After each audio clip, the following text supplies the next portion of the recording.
आउँछ के उ त्यो फोरबाट time we are going on 3:30 जी जी जी हजुर भा हैन बहुत 3:30 मा सुरु हुने हो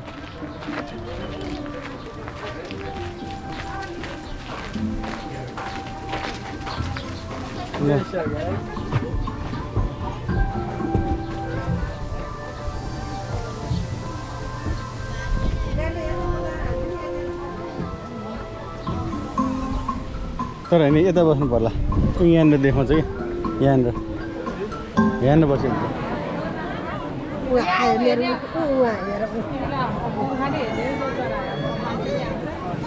उ त्यहाँबाट चरा उड्दै आउँछ कि उ त्यो फोरबाट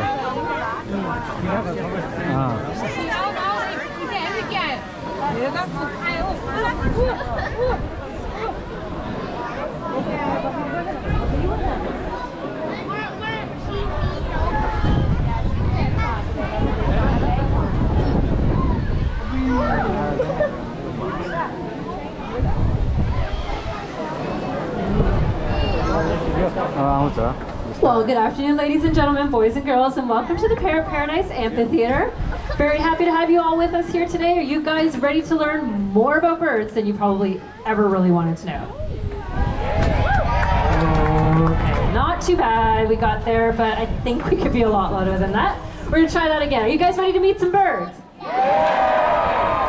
Love the enthusiasm, and so will our birds. There is over 10,000 bird species that call Earth home, so there's a wide variety of different bird species.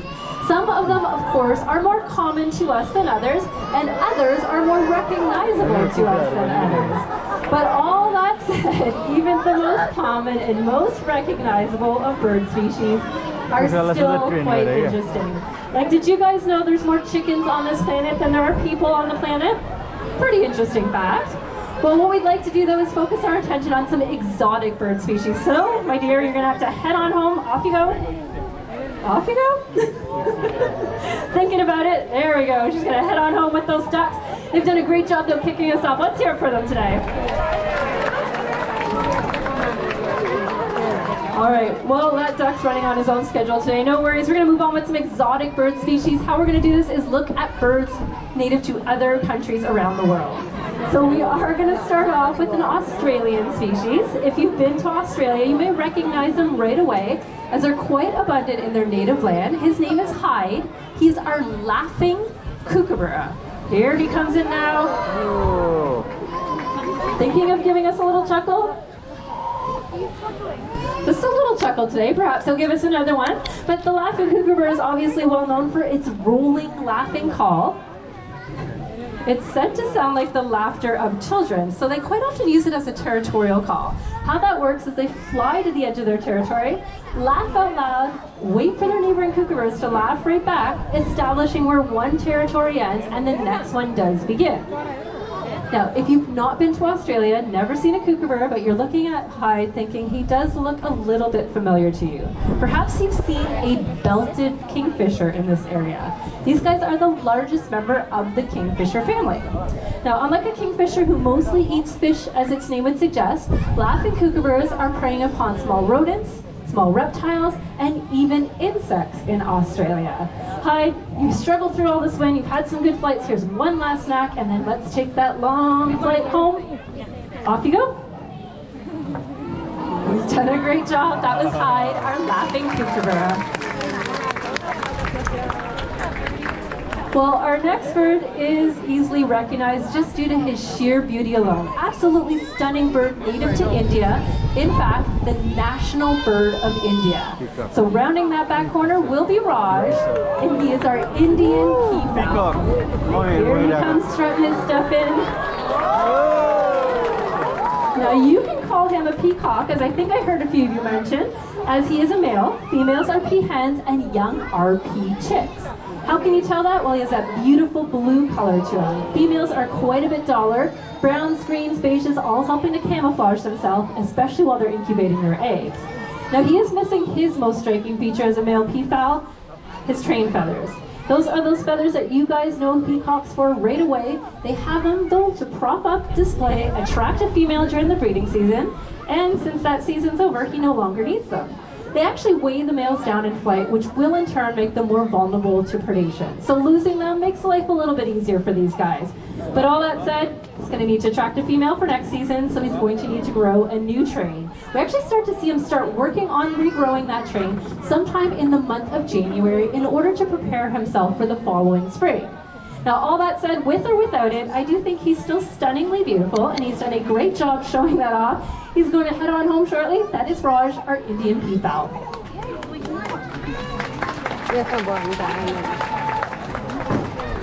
All right, well, while he's taking his time leaving, we're going to make a mess out of our amphitheater in order to introduce you to our next bird. So this next bird has a pretty bad reputation attached to its name. It is native to Africa, has quite a few counterparts here in North America, but we don't think too fondly of them, so let's see if we can change your opinion. We're going to have Minnie Joe, our African pied crow, come on out and clean up this mess today. Now, why do we have a crow recycling? Well, you unfortunately tend to think of crows as being a little bit dirty and disgusting as a whole. And well, crows don't really do themselves any favor by eating garbage, eating roadkill, all sounds rather disgusting to you and I. When you think of it though from the bird's perspective, they are getting a nice easy meal by being opportunistic with our waste and as well as natural waste out in the environment. So it does also in turn help to clear nature's way of germs and diseases. Doesn't only make it safer for us, but of course for other animals in the wild. Therefore, crows do actually have a very important role and do play a very important role in the environment. So our goal is hopefully meeting our Minnie Joe today has changed your opinion on your backyard crows. He's done another great job. Off you go, Minnie.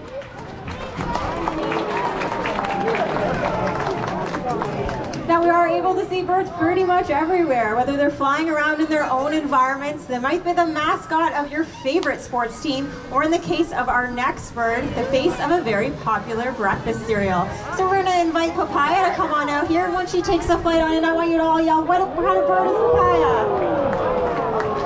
She's a toucan. Now, more specifically, she is a chestnut mandible, otherwise known as a Swainson's toucan, second in size only to the Toko toucan. Now, you can find these birds making their homes in the dense rainforest canopies of Central and South America. Now, the first thing that you're probably going to notice about Papaya and toucans in general is that great big bill of hers. Now, this can reach about 4 times the size of her skull and approximately the entire length of her body. Now that seems like a pretty heavy thing to be carrying around on a day-to-day basis, but it actually weighs less than all of her feathers put together. Now toucans rely on this bill for a variety of different reasons, including mate selection. So if we were to have a male of the species out here today, you would be able to notice the difference. Not because of that beautiful coloration, as they do share that, but because the bills of the males are a little bit larger and more curved. Now these birds are frugivores, which is just a fancy way to say that they love to eat fruit. So that bill does come in handy when they are out looking for food and they might land on a branch that can't support their entire body weight. Gives them a little extra reach, making them more opportunistic when they are out feeding. Now, even though they primarily do eat fruit, during the breeding season, they require higher levels of protein.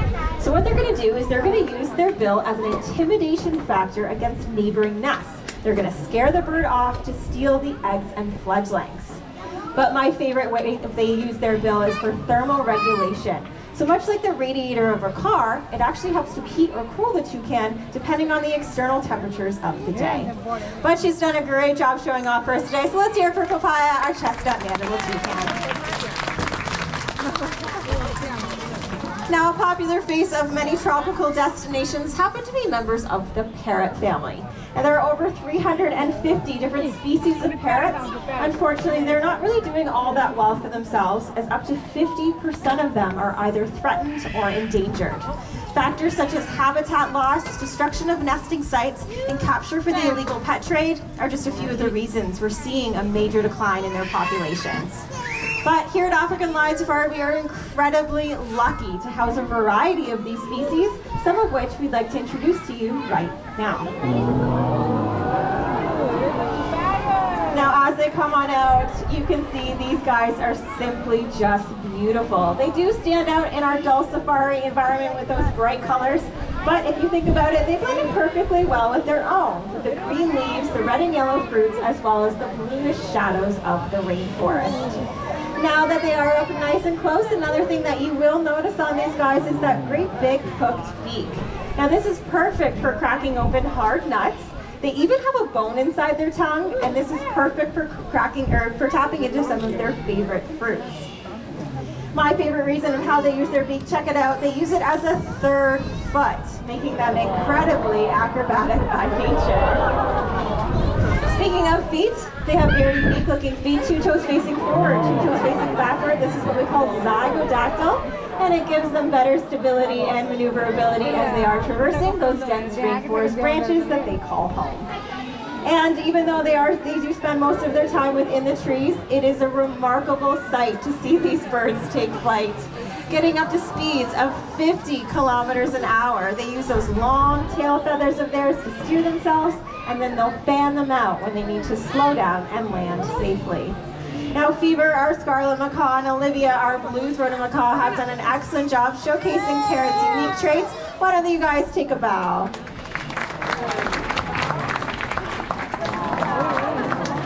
Now, parrots are most famous for one thing in particular. Can anyone tell me what that is? Talking, exactly right. Now, contrary to popular belief, it's not the larger birds like the macaws you see out here today that make the better talkers. It's actually the smaller ones like the Amazons and African greys. So for you today, we have Eddie, our yellow-crowned Amazon. She's quite chatty, so let's see what she has to say. All right, Eddie would like to start off by greeting everyone. Pretty excited she is. Eddie, I have a feeling you're a bit excited to be here. That's what I thought. Well, she's been working very hard to learn to say her name, and she got there, but always comes with a little bit of a hello. That's right, our little Eddie. And Eddie has the reputation in the flock of being the nosiest parrot we have because she's always asking us this next question.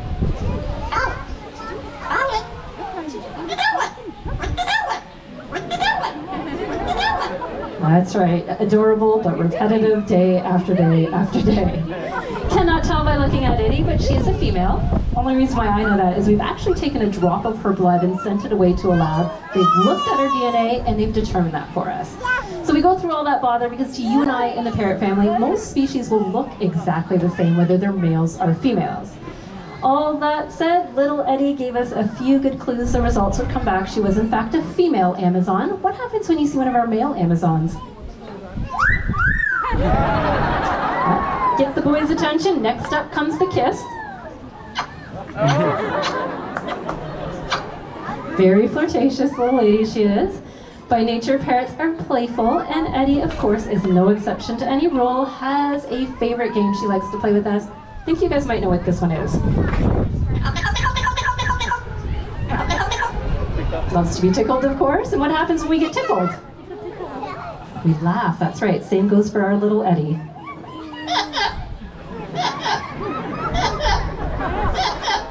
Usually gets a few chuckles out of her.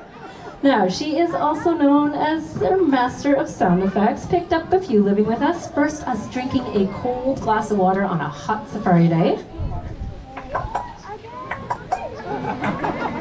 Good chuckles. Now, when she's working with us, I guess every once in a while we've been known to get hurt, and well, she thinks that's pretty funny. Picked up on her response. What happens when we get hurt? Ow! Ow! We do say ow quite a few times, of course. Now, she's been working on some tunes singing because she's also musically talented, believe it or not. She's been singing a few songs, but we're going to warm up her voice.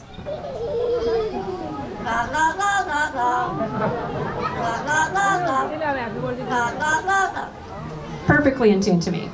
All right, first song she has for you. We do not have parrots native to this country, but all the ones here have hatched in Canada. So her rendition of our national anthem.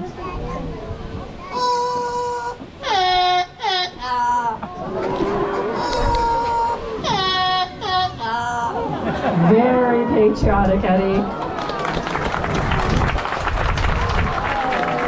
All right, you're clapping, so I'm going to make you listen to her newest addition to her singing. But before she gets going, I want you to raise your hand nice and high if it's your birthday today. Anyone having a birthday? Oh, no, nobody. All the way up there. Ah, there she is. Okay, no, she says not me. Okay, you know what? Let's make this easier. In September, we've just started the month. How many people are celebrating a birthday in September? Quite a few of you. And you know what? Let's not leave anyone out. Raise your hand nice and high if you have a birthday coming up in the next year or so. All right, nice to see so many hands on that one. Okay, Eddie has been working very hard, but it's not great, but let's listen to it.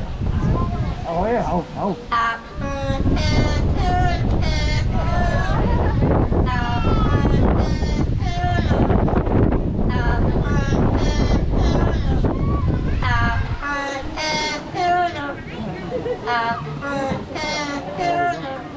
That's as far as we've got with it, but not too bad for a bird. Come on, let's hear it for her.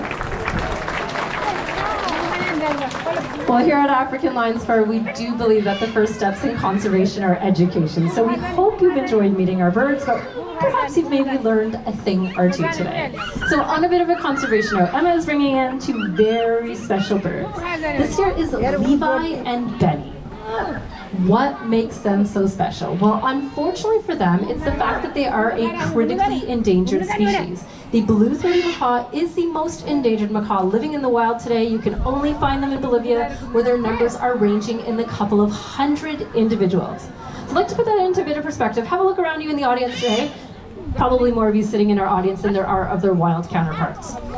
So, I'm going to leave you on a brighter note than that. We want to start off by thanking you for making the choice to visit us here today. It is thanks to your visit that we're able to join partnerships with organizations such as the World Parrot Trust, looking towards the future of blue-throated macaws, not only here at the park. These were our first two hatched blue-throats at the park back in 2018, so increasing the numbers slightly here, but also looking towards the future of blue-throats in Bolivia as well. Thank you for your support in that. We hope you've enjoyed meeting all of our birds. Goodbye now.